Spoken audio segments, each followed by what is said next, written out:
తిరుమల దేవస్థానం ఆంధ్రప్రదేశ్లోని తిరుమలలో ఉన్న శ్రీ వెంకటేశ్వర స్వామి దేవస్థానం ప్రపంచంలోనే అత్యంత సందర్శించబడే మరియు ధనవంతమైన దేవాలయాలలో ఒకటి.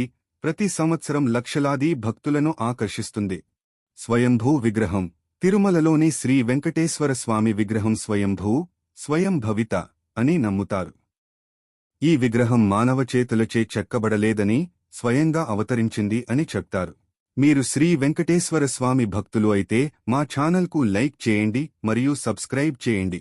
జుట్టు దానం భక్తులు తమ వినయంతో మరియు కృతజ్ఞతతో తమ జుట్టును దానం చేస్తారు. దేవస్థానంలో జుట్టు తీయించడం, గుండు చేయడం ప్రపంచంలోనే అతి పెద్దదిగా ఉంది. తీసిన జుట్టును వివిధ వినియోగాల కోసం వేలం వేస్తారు. పవిత్ర జలపాతం శ్రీ వెంకటేశ్వర స్వామి పూజా కార్యక్రమాల కోసం ఉపయోగించే పవిత్ర జలం ఆకాశగంగ నుండి వస్తుంది. ఇది తిరుమలలో ఒక పవిత్ర